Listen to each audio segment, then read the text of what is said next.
You found yourself on another edition of Let 'Em Know Kings United, and on today's episode, the Chicago Bulls get a big quality win over the Miami Heat. Kobe White and Ayo Dosunmu went crazy all over Miami. SGA versus De'Aaron Fox did not disappoint, but Keon Ellis stood out as the Kings got a big win over the Oklahoma City Thunder, and after 2 games against Boston, the Cavaliers proved they are not ready to compete in the Eastern Conference. We got a lot to break down right here on Let 'Em Know Kings United.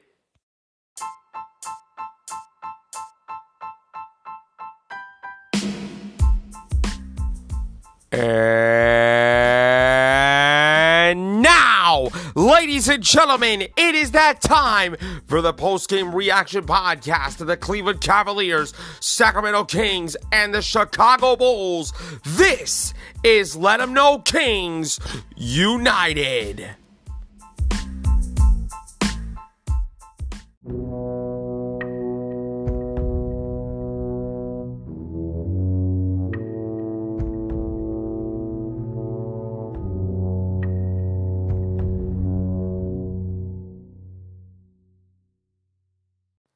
Let 'Em Know Nation, you know what time it is, so let's get right into it. Welcome to another edition of Let 'Em Know Kings United, the Chicago Bulls, Sacramento Kings, and Cleveland Cavaliers postgame reaction podcast. And I am your host, Skylar Weisberg. Thank you so much for tuning into today's show. And you can find Let 'Em Know Kings United, which is 100% completely free and available on Amazon Music, Google Podcast, iHeartRadio, Spotify, Radio Public, Pandora, and wherever else you want to listen to this show. Give the show a follow on those platforms if you can, please. Turn on your notifications so you know about the next episode. Please rate, spread the word out to your friends, and give Let 'Em Know Kings United a 5-star review on whatever podcast platform you're listening to this on. It is a great way to support the podcast, and I appreciate every single one of you for tuning in. Before I get into breaking down the games, I need to tell people that regularly listen to this show on Google Podcasts something that I found really sad.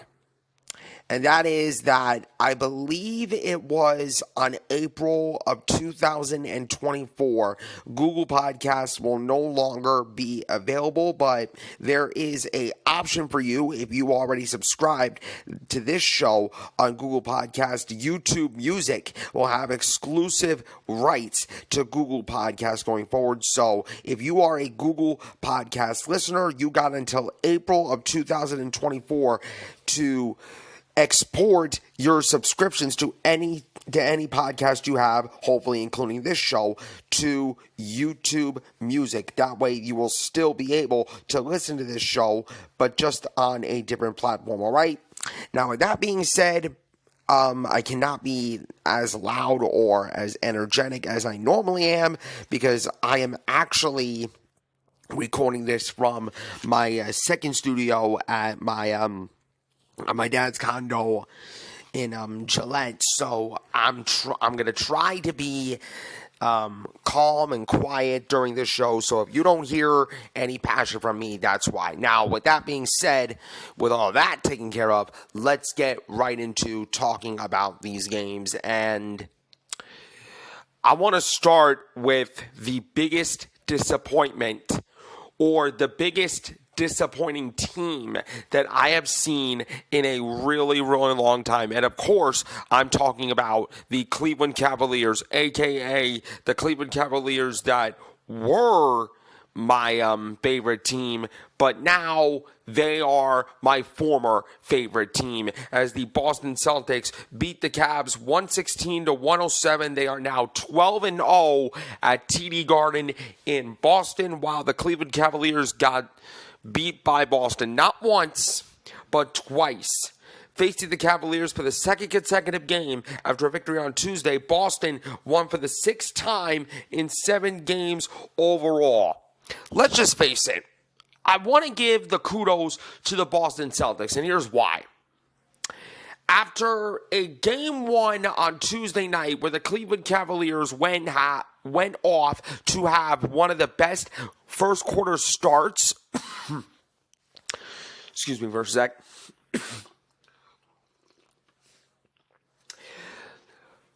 after a game on Tuesday night where the Cleveland Cavaliers went to have one of the best first quarter starts of the season, Joe Mazzulla knew that he had to make adjustments. And I want to give credit to where credit is due to Joe Mazzulla and the Boston Celtics, because unlike the Cleveland Cavaliers coaching staff, which I'm going to get into in just a second, he did make some minor adjustments. Or I should say, he made a major adjustment. One of the biggest adjustments that I've seen Joe Mazzulla do in this game, it was to bring a former Cleveland Cavalier, a former dog on the defensive end by the name of Lamar Stevens, who is still a dog. He is now part of the Boston Celtics, and he is making a really big impact. I just think that Joe Mazzulla did a really great job as far as like coaching, as far as like making adjustments that made the Cleveland Cavaliers uncomfortable at points during this game, and it completely showed. Jason Tatum scored 27 points. Jaylen Brown had 22 points. Kristaps Porzingis had 18 points. Derek White had 14. Jrue Holiday had 15 for the Boston Celtics, who had the best record in the Eastern Conference. Tatum added 11 rebounds, and all 5 starters, not just Jason Tatum, not just Jaylen Brown, not just both of them, but all 5 of the Boston starters scored in double figures. Jrue Holiday said, I think we were locked in. Attention to detail. This game, we kind of controlled the game from beginning to end, withstood their punches, and were able to make plays down the stretch. Now, as far as the Cleveland Cavaliers, I honestly watched a little bit of the first half, but then I turned it off completely. I was just so disgusted by the way the Cleveland Cavaliers played. I saw that the Cleveland Cavaliers outscored Boston 33-25 in the third quarter to make themselves a little bit of a run to get themselves back into the game. And I like seeing that. But my God, I see a lot of problems with the Cleveland Cavaliers. Donovan Mitchell paced Cleveland with 31 points. Karis LeVert finished with 26, and Darius Garland had 19. But while the Cavaliers lost 3 straight games. After having their double-digit lead sliced to 3 entering the final quarter, the Boston Celtics took control again. Tatum sparked a quick spurt with a fadeaway and a step-back three-pointer, pushing Boston's lead to 101-91 with 8.5 minutes to go. Despite Cleveland having one more run, Jrue Holiday hit a layup, and Tatum followed Cleveland's turnover with a dunk with under 2 minutes to play to seal the game. Jaylen Brown said this, I thought we could have played a lot better, to be honest. I thought we played a little lethargically and allowed them to keep the game kind of close. That's kind of dangerous against certain teams. They're in striking distance, and we can get hot at any moment. We got to do a better job of putting teams away. And you know what? Honestly, Jaylen Brown, I really appreciate that take. Because yes, you are the best team in the Eastern Conference. If not, you are the best team in the entire NBA for a reason. And I want to give you credit because as a veteran in this league, you understand how these games go. Right? You understand that in the NBA or basketball in general, it is a momentum type of league. You give a team like Cleveland any kind of momentum, they're going to keep things close. But all credit to Jaylen Brown for saying the things the way that he said. And Joe Mazzulla said, I think it's growth to constantly be challenged throughout the season. I've seen over the last 2 games our guys are kind of staying at a certain level, really work to execute and play together. As far as the Cleveland Cavaliers, J.B. Bickerstaff said, I don't think we came out as aggressive and assertive as we need to. I thought we did settle a little early, but we did pick it up. But I need to get real with you, J.B. Bickerstaff. You did not pick it up. I don't give a damn about that run you made in the third quarter. You and the Cleveland Cavaliers are absolute trash.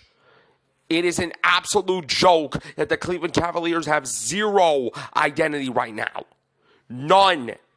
Last year, I watched this Cleveland Cavaliers team have the number 1 defense in the entire NBA.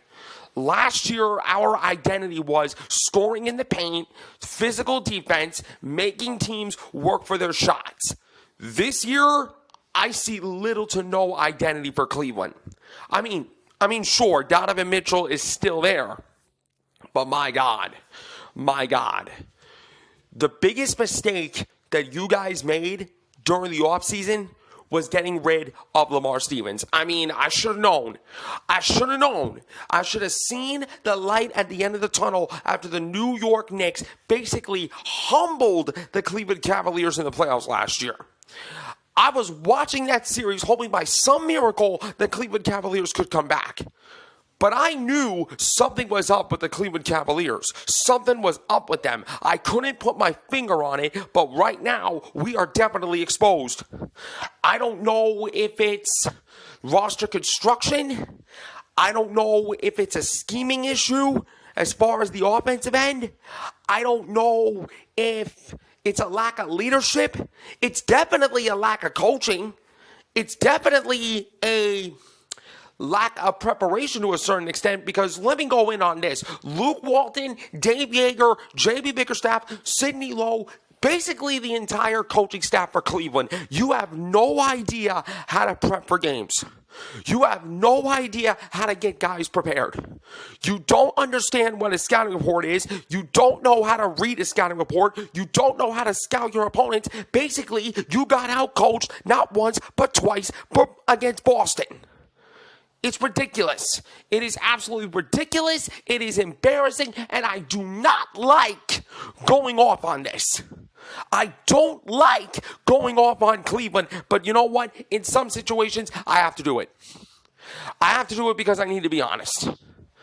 Last night, while I was watching games on my NBA League Pass, I did something that I never thought I would do. I switched favorite teams in the middle of a game. I never thought I would do that. But Cleveland, you drove me to this point. You drove me to this freaking point, because all year you show me you had no identity. You have no leadership. You have no pride. You have no fight. You play with no urgency. You have no grit. You have no passion. You have no respect for the game. Yes, you got Donovan Mitchell, but he shows no leadership. He's scared to play defense. Darius Garland is lifeless. Jared Allen, you are soft as hell. Soft as hell. You are scared to play defense, and you get constantly in foul trouble. Absolutely pathetic. Do I regret following the Cleveland Cavaliers? No, because I'm still covering them for the sake of this show. But do I regret making them my favorite team? Oh, hell yes, I do. Yes, I do. Because it's only going to get worse. It's only going to get worse. Because you got Atlanta on Saturday at home, and knowing how tough Atlanta plays Cleveland, I will not be surprised if the Atlanta Hawks smoke the Cleveland Cavaliers again. Basically, what I'm trying to say is, I'm going all in on the Bulls. I'm going all in on the Bulls. I'm going all in on the United Center, because let's face it, the Bulls, and I'm going to talk about them specifically coming up later on, but I will say this. They've had a rough start to the year. I will say that. But they're playing a lot better than what they've been. They are more connected. They care about the game. Billy Donovan has made some coaching mistakes, but he has done better. He has done better. And Kobe White's been killing it. But let me fall back and continue to talk about my least favorite team, because I am absolutely disgusted by the way the Cleveland Cavaliers played. And, by the way, Darius Garland, I just saw, reportedly is going to be sidelined, sustaining a fractured jaw to missing several weeks. The season's over for Cleveland. The season is completely over. And I know that every game that Darius Garland does miss is going to become a trap game, because I do not think the Cleveland Cavaliers are going to get better. We have no identity. We have no leadership. The coaching is absolutely abysmal, and I don't think the Cleveland Cavaliers are going to get better. So I'm still going to cover them, but I'm not going to watch them as much. Maybe I'll be watching highlights on demand on NBA League Pass, but as far as like my viewership for Cleveland is concerned live, oh, we done with that. We done with that. All credit to the Boston Celtics, though. 50% from the field for Boston, 48% for Cleveland. As far as three-point percentage, 36% for Boston, 33% for Cleveland. The free throws, 16 of 17 from the free throw line for Cleveland. For 94%, 85% for Boston. The rebounds, 44-39 Boston. The assists, 22-21, pretty much even. The steals, 7-7. The blocks were 8-1. I think the Celtics were the more physical team on the defensive end, and it completely showed. The points to the paint were even at 50, but the fast break points were 18-11 because Celtics did a really good job of getting baskets in transition. And as far as Cleveland, they couldn't even stop anything. Like, we do the little things wrong, and what happens? We allow Al Horford to get offensive rebounds. We allow the Boston Celtics to get second chance opportunities. The first play of the game from the jump, we do not learn how to switch or hedge on a down screen, and we allow Jrue Holiday to run some curl action to get an easy back cut to the paint. Like, what are we doing? What are we doing? There's no fundamentals for the Cleveland Cavaliers right now, and it is absolutely disgraceful. Donovan Mitchell, I will not be surprised if you leave at this point. You finished with 31 points, 8 rebounds, 6 assists, and a steal. Max Strus, he only had 5 points. That's not gonna be good enough. Darius Garland finished with 19. Karis LeVert, he was the only guy that showed up besides Donovan Mitchell. He had 26 points, 3 rebounds, and 5 assists, but it was a complete team domination for the Boston Celtics. Jason Tatum went crazy with 27 points, 11 rebounds, 3 assists, 3 blocks on the night. Kristaps Porzingis, 18 points, 6 rebounds, and a steal, and 2 blocks. Derek White, 14 points, 2 for 4 from 3 with 5 rebounds, 3 assists. Jaylen Brown, 22 points, 5 rebounds, 5 assists, 2 steals. And Lamar Stevens off the bench finished with 4 points against his former team. And Al Horford finished with 7 points and 10 rebounds. And Hauser knocked down all 3 of his 3-point attempts with 9 points. Look, if you are a Boston Celtics fan, you might as well get an automatic ticket to the playoffs, even though you are going to face a really tough test against the Orlando Magic. You guys have outclassed the Cleveland Cavaliers. You outcoached the Cleveland Cavaliers, and you guys deserved it. As far as Cleveland, good luck being without me as far as like viewership goes, because you guys are pathetic. You guys are disgusting. You guys are trash. Either play with pride or get the hell out. Coming up, I'm going to talk about a team that did play with pride, and that is the Chicago Bulls getting a quality win over the Miami Heat. We're going to talk about that next on Let 'Em Know Kings United.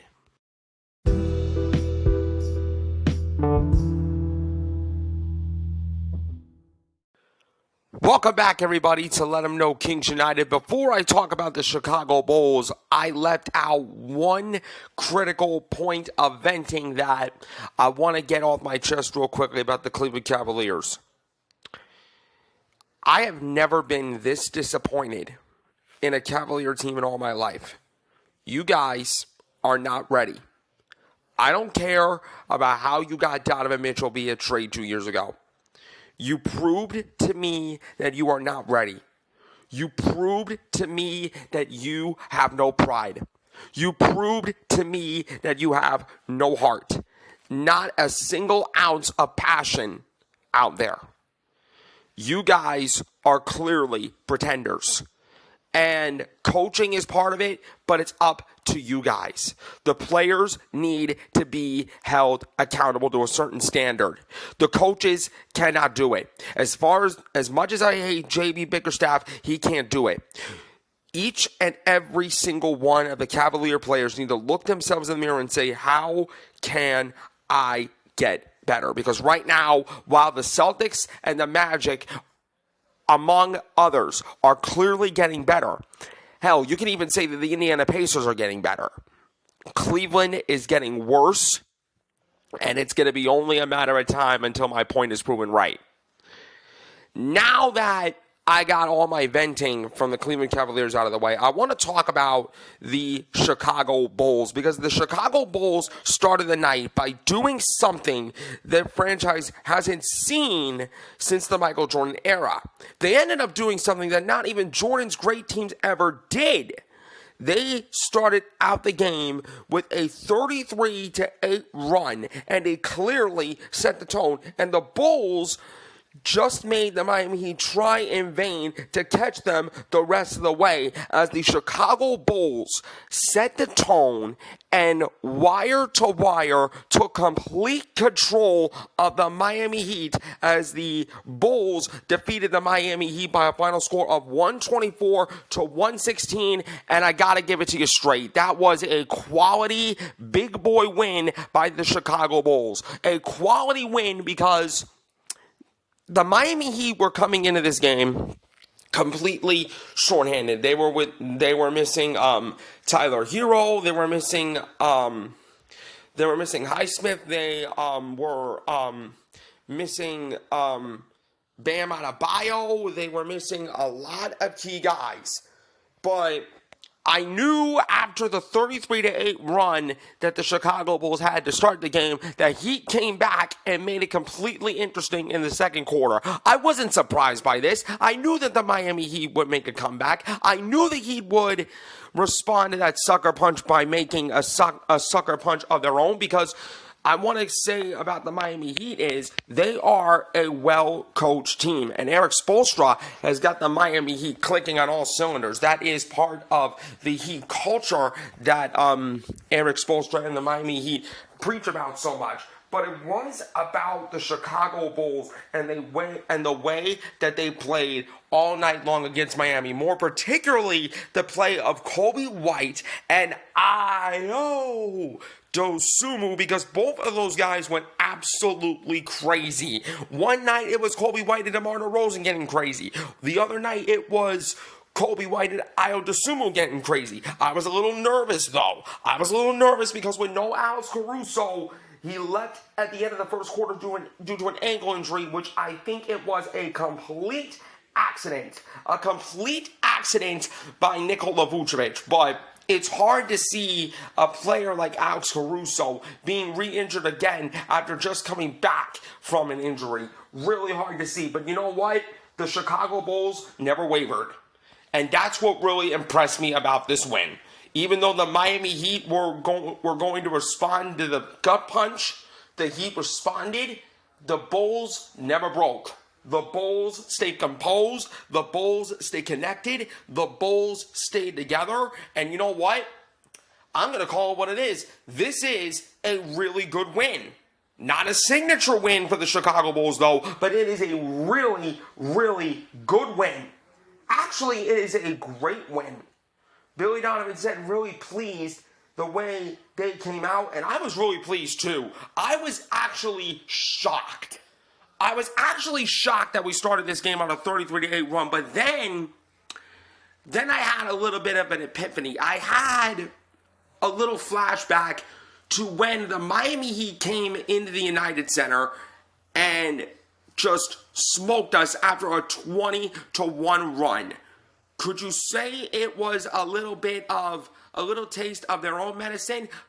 Most likely.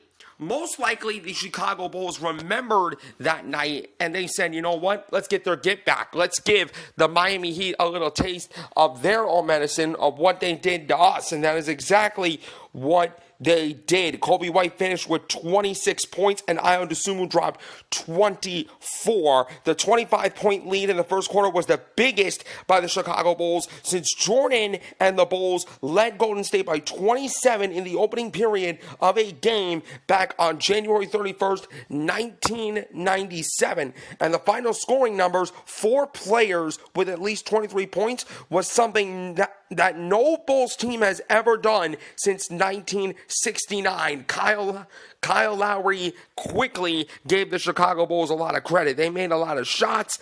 They came out with super high energy. Chicago's 25-point lead in the opening quarter was the second largest such edge in the NBA this season. Boston led Washington by 26, but after that, the Miami Heat comeback tries started, many of them, in fact, as Miami got down to 14 by the end of the first quarter. Chicago then ran the lead back out to 24, and the Heat rallied again. A 27-7 run helped them get at within 60 to 56 at halftime. So the Miami Heat responded with a big run of their own to get the lead within 4. I was not surprised by this.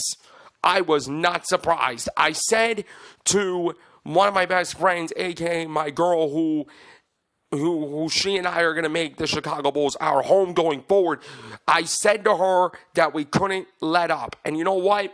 I was right. I mean, I knew that the Miami Heat were going to come back. I knew with the winning history that the Miami Heat had, they were too good to waver that big of a lead. The trend never stopped because the Heat were within 3 early in the third. The Bulls went on a burst to get the lead back to 14, and the Heat closed the gap, but Chicago quickly pushed the lead back to 11. Eric Spoelstra said, "You do have to credit them. We didn't start the game with a lot of juice, and we're not going to make any excuses about it." And at the end of the day, the Chicago Bulls had more energy than the Miami Heat. It was a quality, big man win for the Chicago Bulls in a game that it was men amongst boys. You needed to find redemption after what the Miami Heat did to you, not once but twice back in the United Center, back when Zach LaVine was playing. And I've been saying this for the last couple of weeks now. Since the injury of Zach LaVine, I feel that the Chicago Bulls are more connected. They trust one another. They fight for one another. They play for each other. And as far as Billy Donovan, look, I still don't like Billy Donovan as a head coach. Okay, I still think he is a college-level coach at best, but I gotta give him credit. He is actually making adjustments in game, and to his credit, the Chicago Bulls are playing better. They're playing better than what they are, even though they're 6 games below 500, which is still pretty average. They are playing a lot better than what they have been. I do not expect the same kind of game on Saturday between the Bulls and the Heat. I expect the Miami Heat to come with a little more energy, with a little more juice, with a little more gusto, if you will. So it's going to be really interesting to see how the Chicago Bulls respond to Miami's big run come Saturday, which I expect them to. And by the way, the Miami Heat will be wearing their City Edition Heat Culture jerseys, which I really, really love. Some of you might not like the Heat Culture jerseys, but you can say what you want. I still think those Heat Culture jerseys are tough. They are really tough when they are wearing it.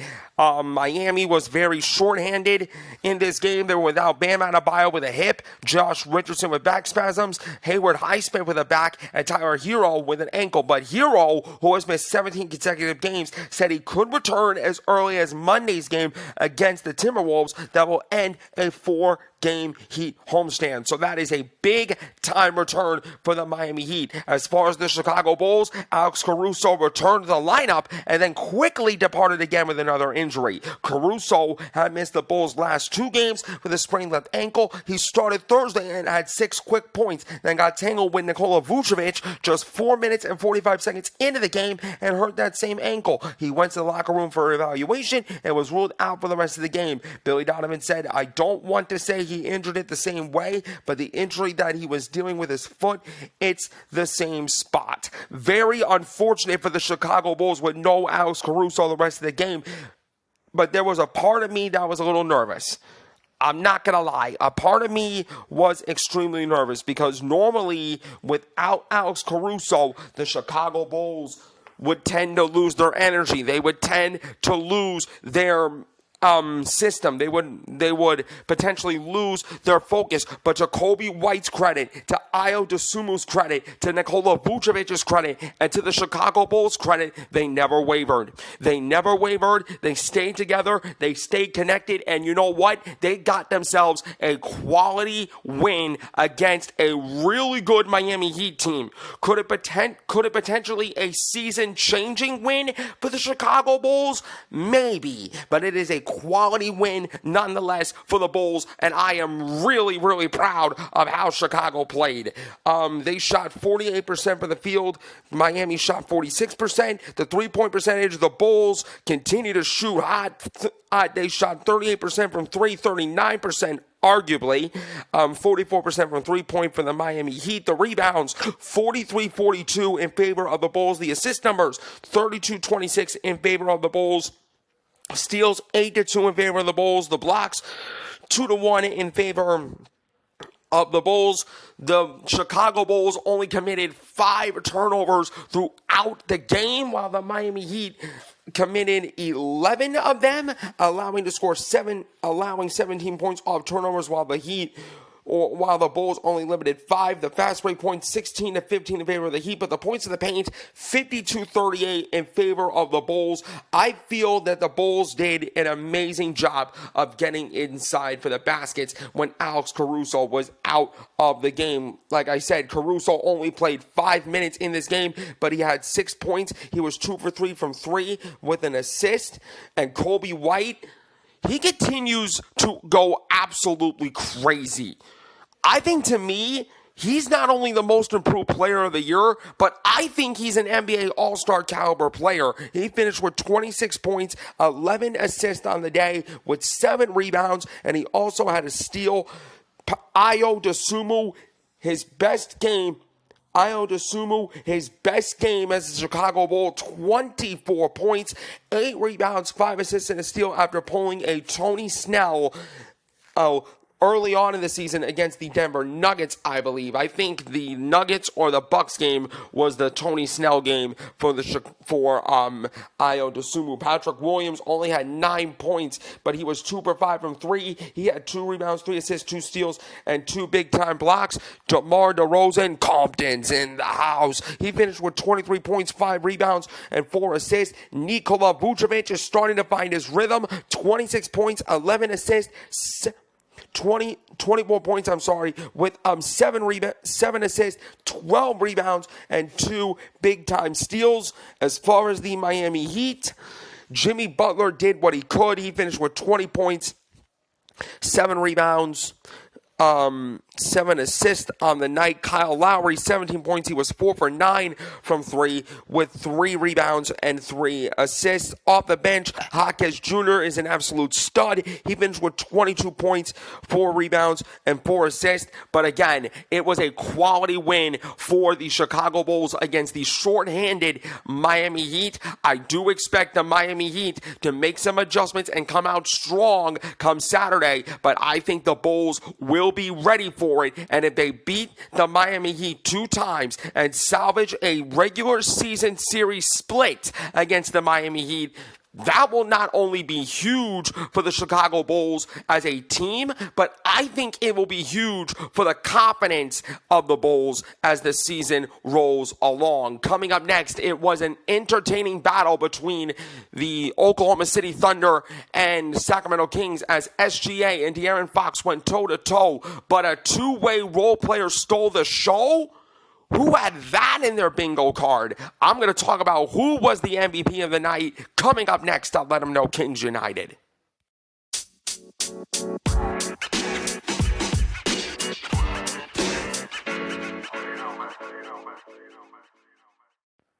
We're back on Let 'Em Know Kings United, and I just got breaking news about the Cleveland Cavaliers, which could potentially ruin the season of the Cleveland Cavaliers, even though I do think the season for Cleveland is over already. I just got an update that Cavaliers power forward and center Evan Mobley will undergo arthroscopic surgery on his left knee and expected to miss 6 to 8 weeks. He is averaging 16 points a game with 10 rebounds and 1.7 blocks. He has missed 4 straight games because of the left knee. He'll have a loose body removed that knee. That is a gut punch. First and foremost, thoughts and prayers to Evan Mobley. I wish him a speedy recovery, but as far as the Cleveland Cavaliers season, I don't know if this is going to be successful, bro. I really do not know, because now that you're missing Evan Mobley, I mean, who in the hell are you supposed to trust? Dean Wade, Jared Allen, Tristan Thompson needs to be up there.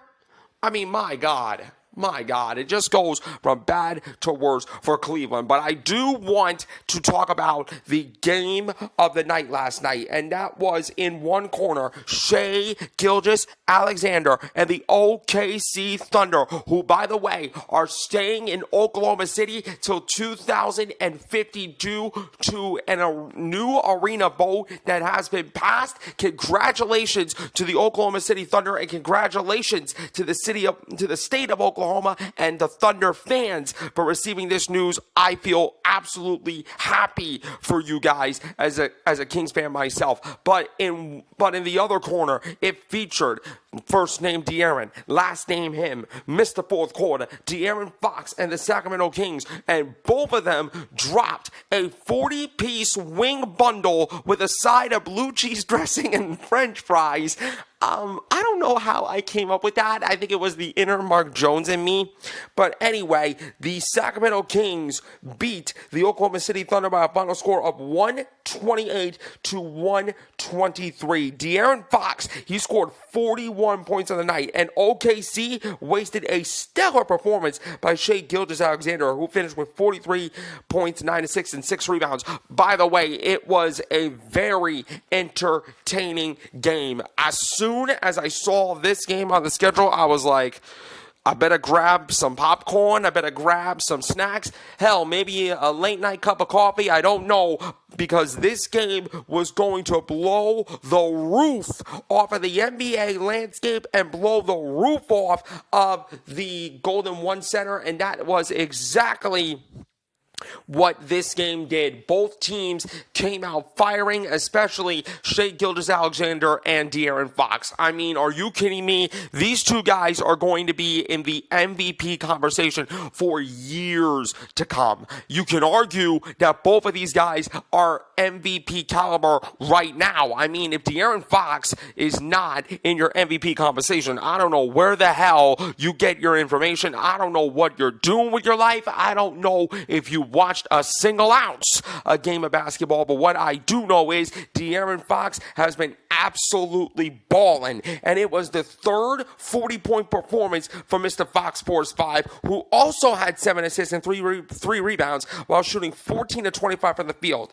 De'Aaron Fox said about this game, and he was brutally honest, I didn't feel like it was one of those games where I was just like hot. I don't really know how to describe it. When you're just in the moment, I can't really say I'm thinking about it. I know I had a good game, but I can't say that I felt like I knew I had 40 already. Coach Mike Brown said before the game it would be a fun matchup for fans to enjoy, even if he didn't get to appreciate it too much in the moment on the sideline, and it didn't disappoint. It's a fun matchup because you're talking about two of the youngest stars in this league that are up and coming, and that should have some responsibility to bear the torch going forward.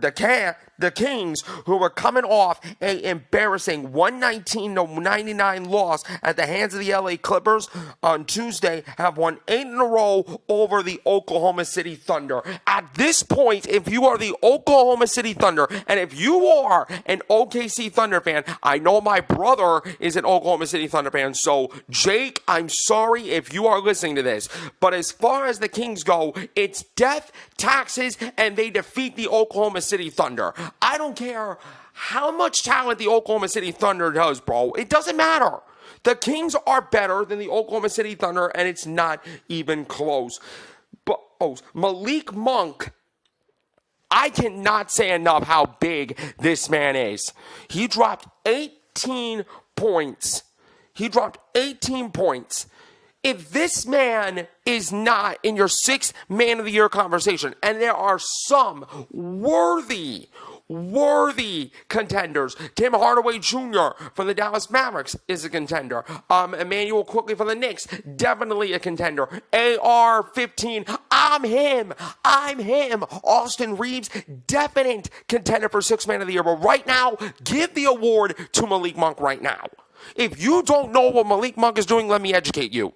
This man is a lights-out shooter. This man knows how to score. This man has made some clutch baskets. This man is a good catch-and-shoot three-point shooter. When he gets his feet set, you already know it's going to go in all the damn time. No ifs, ands, or buts about it. And this man is a spark plug. He comes out of the bench and brings energy, brings life, brings passion to the Sacramento Kings, and you'll love to see that. But a guy who stood out for this game, Keon Ellis, the two-way player for Sacramento, who had the biggest responsibility of guarding one of the best top 5 guards in the entire NBA, Shai Gilgeous-Alexander. He balled out. He scored a career-high 17 points. Some Kings fans, including my guy Matt George from Locked On Kings, called it the Keon Ellis game. The Keon Ellis game. And you know what? No disrespect intended to De'Aaron Fox and SGA. No disrespect to them. No disrect to them whatsoever. But I really, really think that Keon Ellis was one of the biggest players, if not the biggest reason why the Sacramento Kings won this game. De'Aaron Fox 40 points aside. Because what Keon Ellis is doing is absolutely impressive. I mean, what a story. This guy didn't make a big splash in the start of his career, right? He came to the Sacramento Kings. He didn't get a lot of big time minutes he didn't get a lot of big time minutes as far as minutes is concerned, but he did practice with the starters to begin his career. Then he went to the G League. He didn't complain. He just performed. The minute that I saw him, when we played against Houston, when we got completely embarrassed as far as the Houston Rockets game, we know what happened. We know it was an absolute embarrassment. We knew that the Houston Rockets definitely put their foot in the ass of the Sacramento Kings. But Keon Ellis came out. He was aggressive. He was making big-time buckets. And Mike Brown, the head coach of the Sacramento Kings, was so impressed to the point where he said, you know what? Let's give this guy some minutes and see what he can do. Davion Mitchell, you better say goodbye to the main roster and be prepared to go to the G League, because this man, Keon Ellis, has been performing at a caliber level, a level that I have not seen in a really, really, really long time. And Keon Ellis, you deserve to get recognized. You deserve to have your moment. You went toe-to-toe against the best point guard in the NBA, if not a top 5 point guard in SGA and in the Oklahoma City Thunder, and you just balled out, man. Ellis said, it's crazy to think.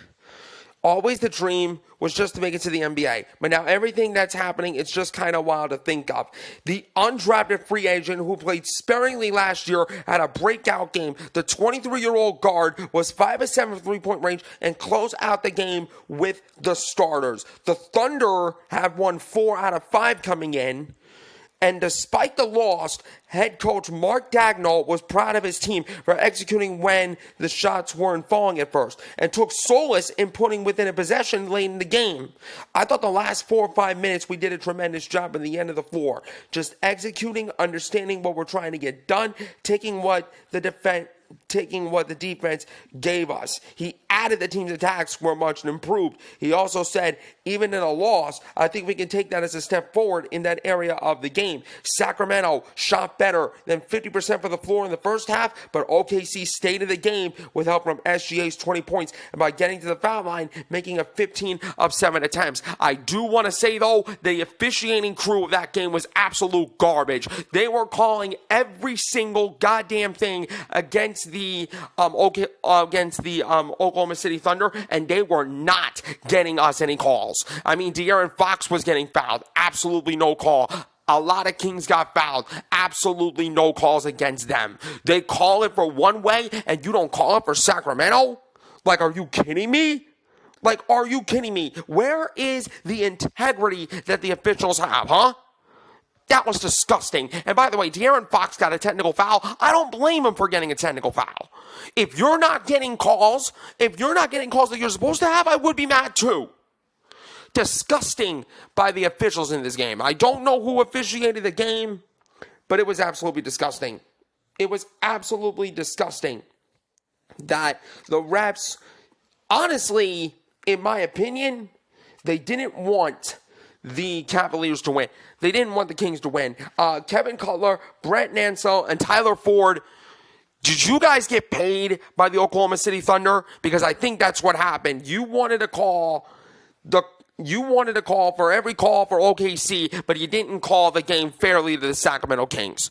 But that's my 2 cents of it. The officiating crew was absolute garbage, but the stars of the show were much deserved. SGA, De'Aaron Fox, but mostly Keon Ellis stole the show. 49.5% from the field for Sacramento, 43% for the Oklahoma City Thunder. The three-point percentage, 18-45 for the Kings, 30% for the Thunder. The free throw percentage, the Thunder got better for the foul line. The rebounds, 47-44 in favor of Sacramento. The assists, 32-26 Kings. Blocks were 7-4 Thunder. The steals were 8-6 Thunder. The turnovers, 17 of 17 against 14. Oklahoma City did a much better job of taking care of the ball. The points in the paint, 62-50 in favor of the Thunder. The technical fouls were 1-0 because of De'Aaron Fox, but at the end of the day, it was the SGA, De'Aaron Fox, and Keon Ellis show. SGA finished with 43 points, 6 rebounds, 9 assists, 2 steals. He was 16 of 18 from the foul line. And De'Aaron Fox, he stood out. 41 points, 7 assists, 3 rebounds, and 2 steals. He was 8 for 11 from the free throw line. Like I said at the beginning of the show, SGA and De'Aaron Fox dropped a 40-piece wing meal with a side of fries and blue cheese dressing because that was a standout performance. That was an absolute stellar performance by both of those guys. As far as the other guys on those teams, Josh Giddey, who got constantly booed by the Sacramento Kings fan base for obvious reasons that I'm not going to talk about, he finished with 18 points, 8 rebounds, and 4 assists. Dort finished with 17 points with 4 rebounds. He was 3 for 5 from three-point range. Chet Holmgren, the clear frontrunner for Rookie of the Year, finished with 14 points, 11 rebounds, and 3 big-time blocks. As far as the Sacramento Kings, Malik Monk, what else do you want me to say about this man? He finished with 18 points with 9 assists. Keon Ellis had a big breakout game with 17 points. He also had 6 rebounds, 3 assists, a steal, and a big-time block. Keegan Murray came to play, finished with 15 points, 3 rebounds, an assist, and a steal. Harrison Barnes didn't do much. He only got 5 points in 21 minutes, but he grabbed 3 rebounds and 2 assists and made a big, crucial 3. Kevin Huerter didn't do a whole lot of nothing, but he did get 4 points, and he was over 3 from three-point range.